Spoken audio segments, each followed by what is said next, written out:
Pascal-Pierre Garbarini. On va parler d'Ajaccio, puisque les photos ont été prises sur la route des Sanguinaires, à 2 pas de là où vous êtes. Richard Millet, je ne sais pas si les informations people sont dans votre univers. Ça me passionne, je vais vous dire pourquoi tout à l'heure. Ah, ben je l'espère. Joachim Le Floch Imadella, Thomas Bonnet et puis Marc Brincourt. Alors Marc, vous le connaissez, évidemment, il a longtemps dirigé le service photo de Paris Match. Et puis c'est l'occasion de saluer la mémoire de Christian Brincourt, de saluer également ce 8 avril l'anniversaire de Jean-Paul Belmondo, qui aurait eu 93 ans aujourd'hui. Et c'est vrai que votre père était très ami avec Jean-Paul Belmondo. Je le voyais régulièrement ensemble. On les voyait déjeuner ensemble dans le 7e arrondissement avec Alain Belmondo parfois, avec Charles Gérard. C'était une petite troupe qui était tout à fait étonnant des belles tablées. Voilà, de les voir ensemble.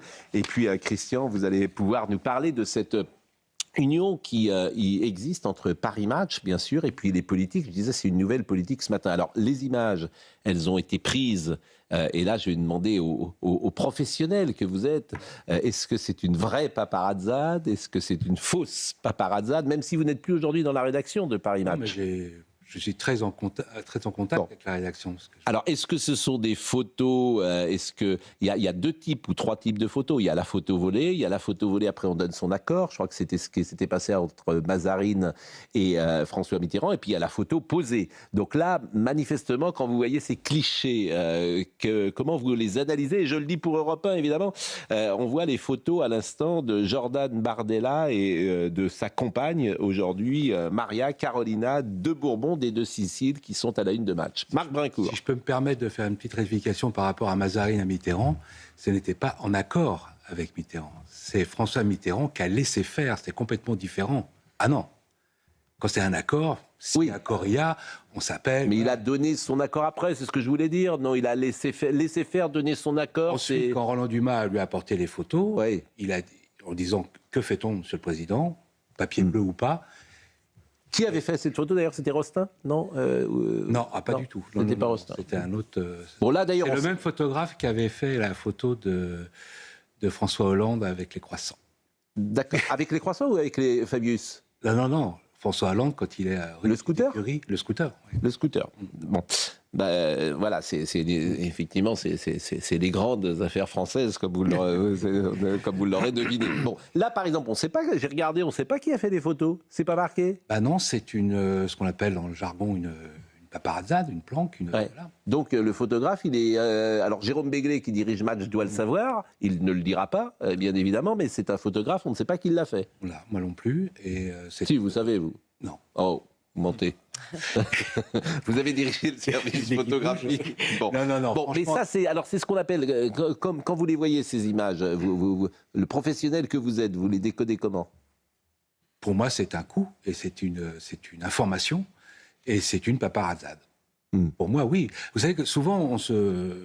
Parce que ils sont bien posés quand même. Oui, alors voilà, ça c'est le problème, c'est qu'ils sont bien posés. Parce que par exemple, si vous me permettez, Éric Zemmour dans l'eau avec Sarah Knafo, c'était moins mis, comment dire, là on sentait que c'était une vraie paparazzade. Ils n'étaient pas mis en valeur. C'est pareil, il y a 2 sortes de photographes qui font les paparazzades. Il y a ceux qui, un peu comme Rostin souvent, vont au contact, c'est-à-dire que voilà, il va pas prendre son 800 et se retrouver à 800 mètres. Et il y a ceux qui sont très loin. Alors souvent, ce qui se passe, c'est que on croit que c'est une fausse paparazzade. Pourquoi? Parce que techniquement, souvent, un des deux ou le paparazzé va repérer quelque chose. Et là, tout d'un coup, c'est pas sûr qu'il va voir qu'il y a un photographe, mais il va regarder vers cet endroit. À partir du moment où il regarde, ça y est, c'est une fausse paparazzade. C'est vrai que le regard a l'air complice, mais pas du tout. Mais là, par exemple, il est dans les rues d'Ajaccio ou sur une plage avec une cravate et un pull et... Dans la foule, vous savez, il y a des celle-là, par exemple, il se balade dans la campagne avec une... Et puis sa femme est habillée.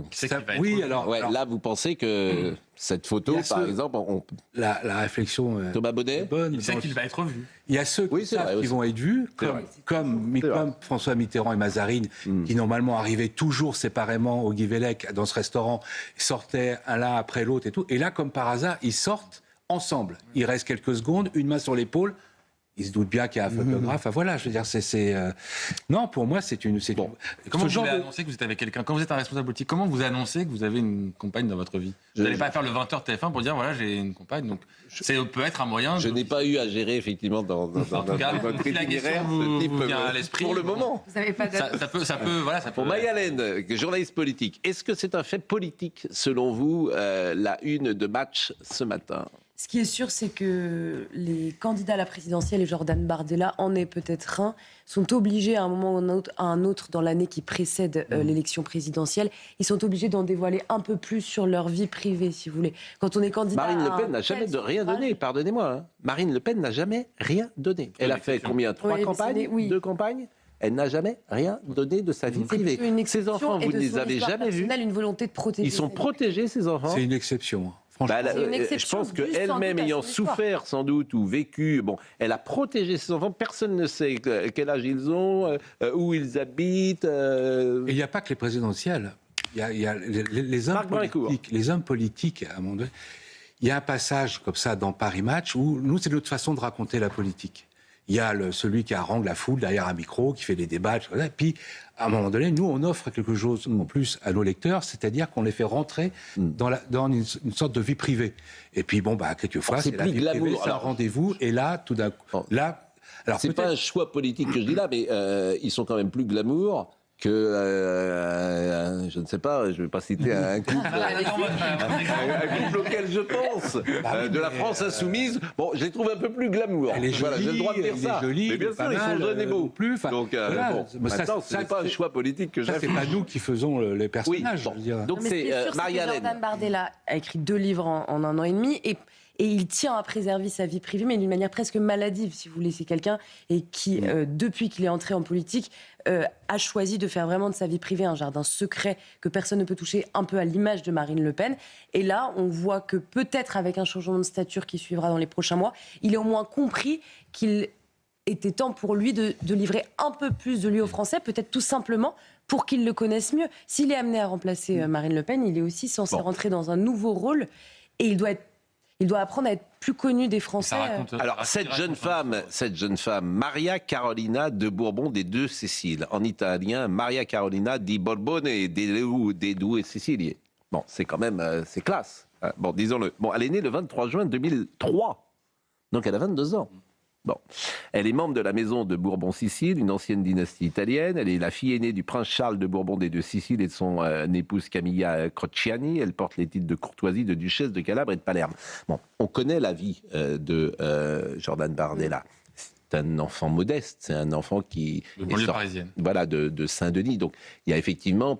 Et c'est ça qui est difficile. Comment le public peut-il interpréter cela? Est-ce que c'est positif? Est-ce que c'est négatif? Moi, je n'en sais rien. Je ne sais pas. Est-ce que c'est neutre? Je n'en sais rien. C'est un gamin de Saint-Denis qui vient de la classe moyenne, qui devient le patron du premier parti de France, qui est désormais au bras d'une princesse. Là, je pense que l'histoire est plutôt digne d'une success story que... Alors certains vont être un peu, peut-être... un peu gêné. Bon, Richard Millet, est-ce que ça vous passionne d'abord? Ça me passionne parce qu'on est dans Proust, encore une fois. On est à la fin du temps retrouvé, vous voyez, où les personnages qu'on n'attendait pas de voir ensemble sont ensemble. Madame Verdurin qui devient duchesse de Guermantes. Enfin, vous voyez, c'est un peu ça. Moi, je trouve fascinant. Alors, c'est qui dans le roman Bardella? C'est pas Swann? Non, c'est pas Swann, parce que Swann est juif, il est très riche. Il est très riche, c'est un aristocrate. C'est qui, Swann? Immensément riche, Swann.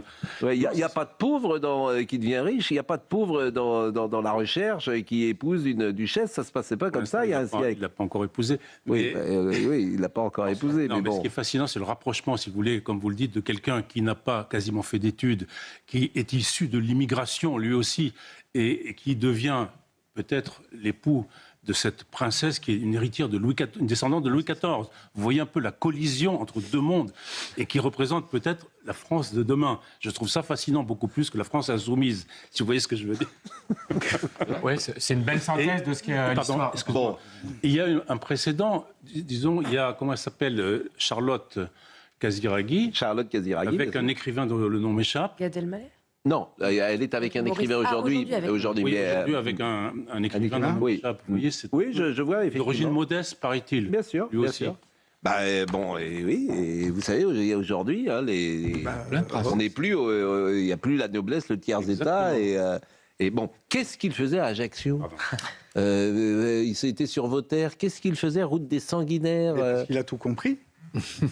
C'est-à-dire c'est très romantique de se Pascal promener. Pierre Garbarini. Non, mais il y a une attache de la famille des deux Cécile avec Ajaccio. Non, Qu'est-ce je ne qu'ils crois font? pas, non, je crois pas. Mais ils viennent régulièrement à Ajaccio?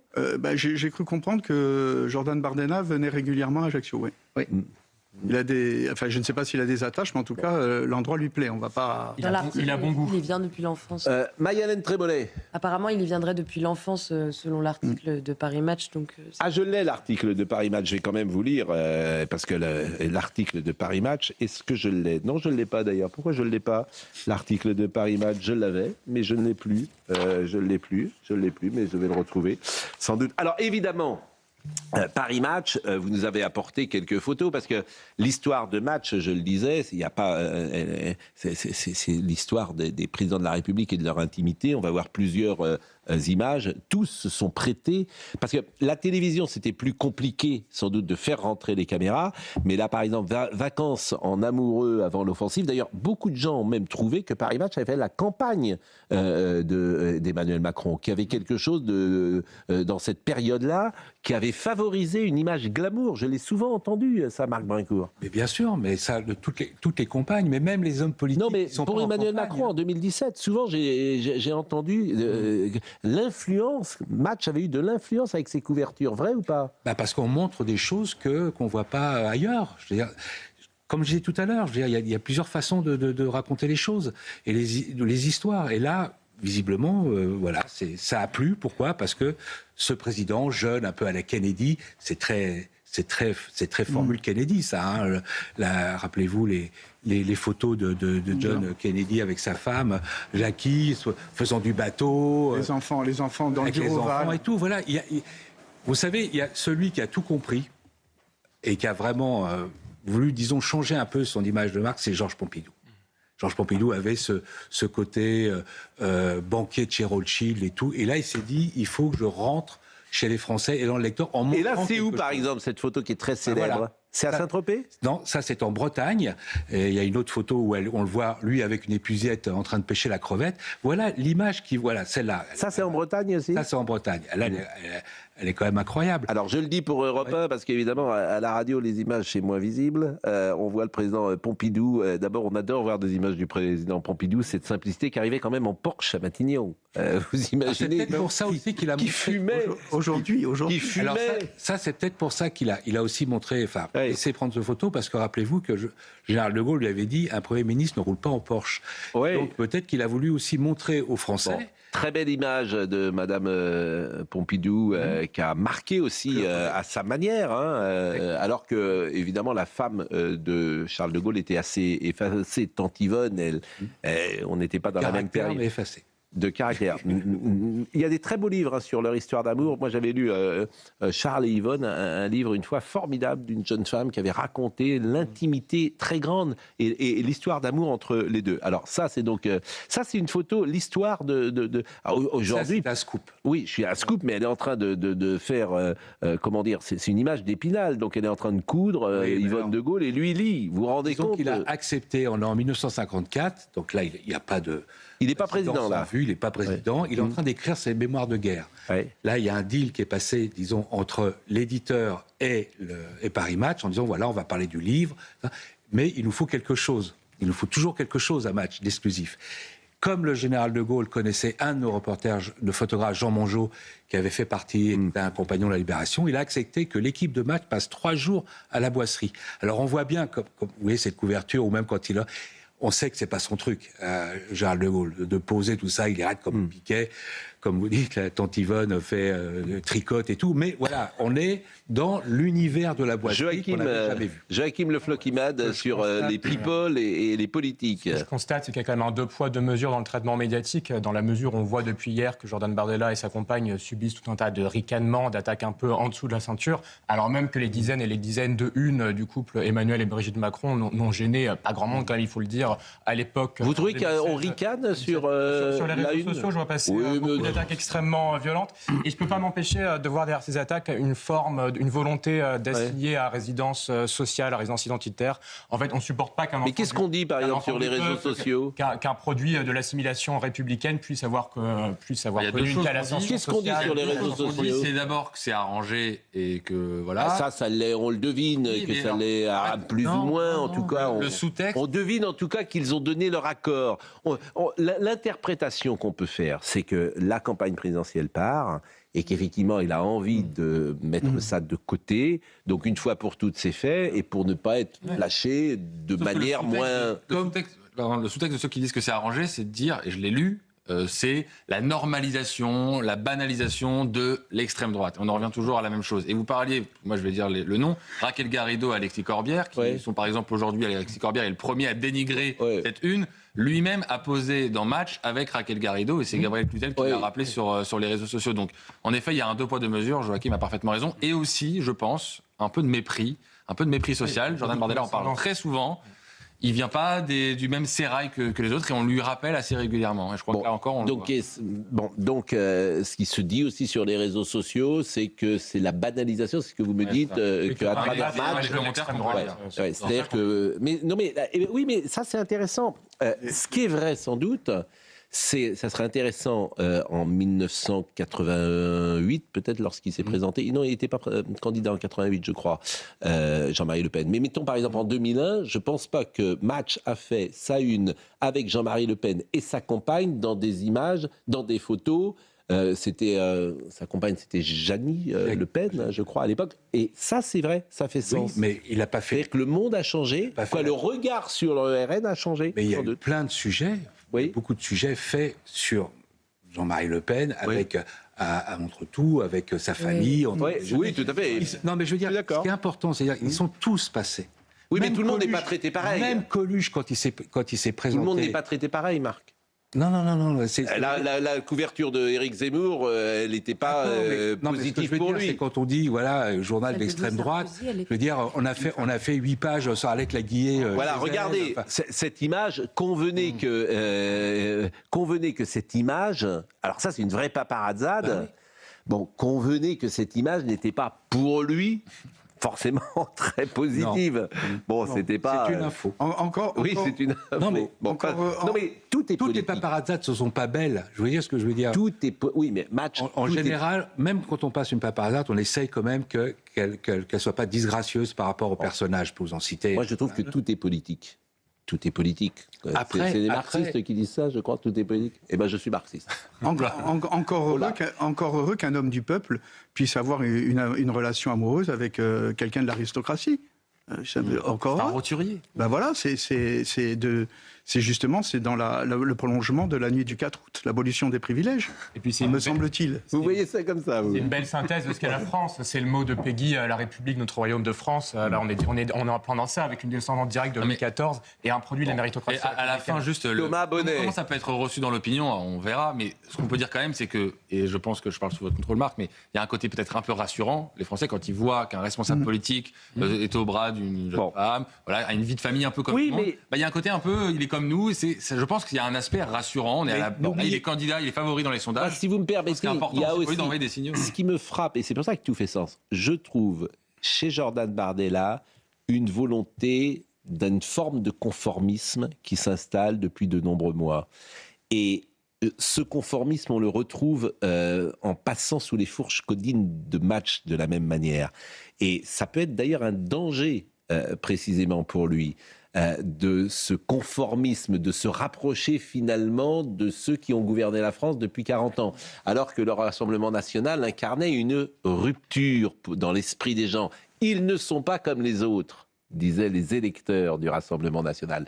Et je vois aussi, on peut le voir, dans ces photos, une sorte de, je fais partie du sérail, je passe dans Match, je montre ma compagne, et je suis comme Chirac, comme Nicolas Sarkozy, etc. Et il peut exister là-dedans un piège, parce que tout fait sens. Marie-Hélène Trémollet. Mais politiquement, Jordan Bardella et Marine Le Pen partent toujours sur le concept d'un ticket gagnant, avec Marine Le Pen qui a fidélisé des électeurs depuis des années, et plutôt la frange sociale des électeurs RN, et Jordan Bardella qui, comme vous le disiez, est plus capable d'intégrer une forme de sérail, de parler au patron. On dit souvent que c'est Jordan Bardella qui essaye de s'adresser au patron, qui essaye de convaincre aussi un autre électorat, parce que pour atteindre la présidence de la République, c'est tout simple, hein. Il y a une question de chiffres et d'électeurs à grignoter en plus. Et l'électorat de Marine Le Pen, qui est déjà bien confirmé, ne suffit pas pour l'instant. Surtout s'ils doivent affronter un front, un cordon sanitaire, un front républicain, comme ça leur est arrivé plusieurs fois déjà. Donc on peut comprendre aussi que Jordan Bardella ait envie de convaincre une autre forme d'électorat, en sachant qu'il a, entre guillemets, une chance dans cette histoire de... On ne sait pas encore qui sera le candidat, c'est qu'il y a une complémentarité jusque-là avec Marine Le Pen, pour l'instant, à ce stade. Mais vous vous souvenez, Marie-Hélène Trémollet, du mot de Jean-Marie Le Pen, l'établissement. Je ne suis pas un candidat de l'établissement. Eh bien là, dans ces photos, certains peuvent y voir une volonté d'intégrer, d'une certaine manière, cet établissement. Marine Le Pen n'a pas gagné la présidentielle. De conformisme. Oui, mais... vous voyez, que dites-vous? Marine Le Pen n'a pas gagné la présidentielle. Et Peut-être que justement, le fameux plafond de verre dont on nous parle en permanence pour le RN, il est aussi peut-être lié à cette volonté d'être toujours en rupture. Il faut aussi parfois, je pense, en effet, rassurer certains électeurs. Mais c'est pour ça que c'est passionnant, je trouve, ces couvertures. Et quand je dis tout est politique, c'est passionnant. C'est-à-dire que, regardez, on parlera peut-être davantage de Jordan Bardella aujourd'hui avec ses images qu'avec ce qu'il dit. Ça, c'est le cas de tous les politiques. Il y a une dimension, me semble-t-il, dont on ne parle pas, c'est l'extraordinaire jeunesse de ces deux jeunes gens. Et est-ce qu'il peut y avoir une politique de la jeunesse, ou une jeunesse politique, ou une politique de l'esthétique? Moi, je trouve que oui.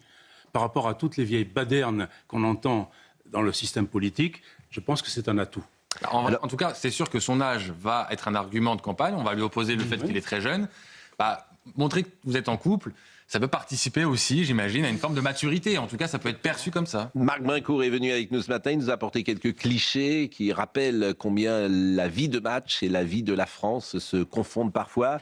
Par exemple, ça, ce sont des images, aucune télé ne montrerait ça. C'est Carla Bruni, évidemment, avec Nicolas Sarkozy. Ça, c'est dans le bureau lorsqu'il était président. Là, il y a un petit clin d'œil par rapport à cette photo, quand même. On peut la revoir? Oui.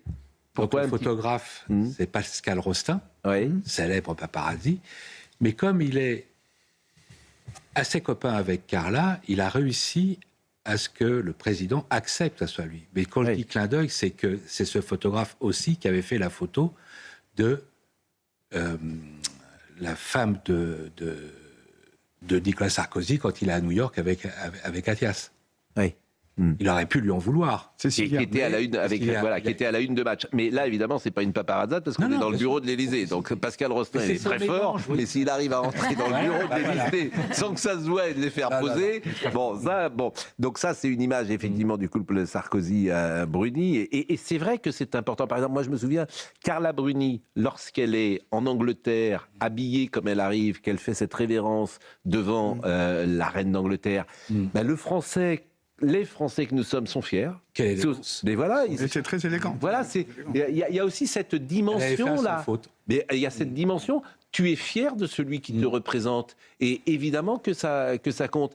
Et je ne citerai pas d'autres premières dames qui, parfois, ont fait quelques impairs, qui, effectivement, n'avaient pas la même classe ou la même influence. Elle avait un manteau gris avec un chapeau gris. Mais un petit bibi, elle était sublime. Magnifique. Alors, évidemment, Carla Bruni est... Une très fine ceinture à la taille. Oui, mais vous voyez, il se souvient même de la ceinture. Donc, vous voyez, les éditorialistes politiques, les discours, ils ont tout oublié, etc. Mais alors, la ceinture à la taille de Carla Bruni devant la reine d'Angleterre et de la révérence, mais tout le monde s'en souvient. C'est ça la force de l'image. Alors, qu'est-ce que vous nous avez encore apporté comme image? Ça, c'est Édouard Balladur. Avec ses petits-enfants, à Chamonix, en vacances. Oui. Voilà. Mais là, regardez comme ça fait sens, cette image. Regardez, on sent qu'on est dans une famille bourgeoise. Voilà, les enfants, tout fait sens, là encore, l'habillement, la coiffure. C'est des signaux qui sont donnés, qui sont très puissants d'ailleurs, que le public, tout de suite, il comprend où on est. Tout de suite, c'est Victor Hugo et l'art d'être grand-père. Est-ce qu'on a une autre photo? On est déjà en retard, peut-être. On a... Voilà, là c'est pareil, c'est Patrick Ollier. Patrick Ollier et Michel Alliot-Marie. Alliot-Barry, voilà, c'est là encore un rendez-vous, cette façon avec leur chien. Ils font rentrer le lecteur chez eux et souvent les lecteurs peuvent s'identifier. Bon, merci. Merci vraiment.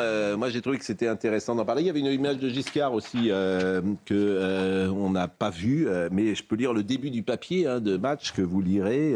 Ce matin-là, à Ajaccio, la lumière avait cette douceur qui suspend le cours du temps entre la Méditerranée et les reliefs silencieux.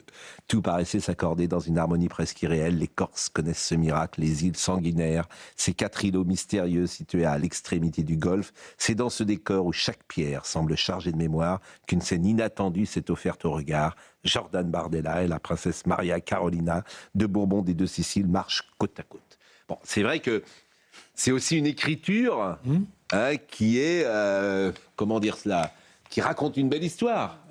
C'est pas très offensif, comme c'est pas désagréable de dire ça pour la personne qui l'a écrite. Non. Voilà, il y a une volonté de prendre par la main le lecteur et de raconter cette belle histoire, et c'est pour ça que ça fait sens. Merci Marc Brincourt, merci à Jérôme Béglé qui nous a apporté toutes ces images. Dès hier soir, nous en avons parlé.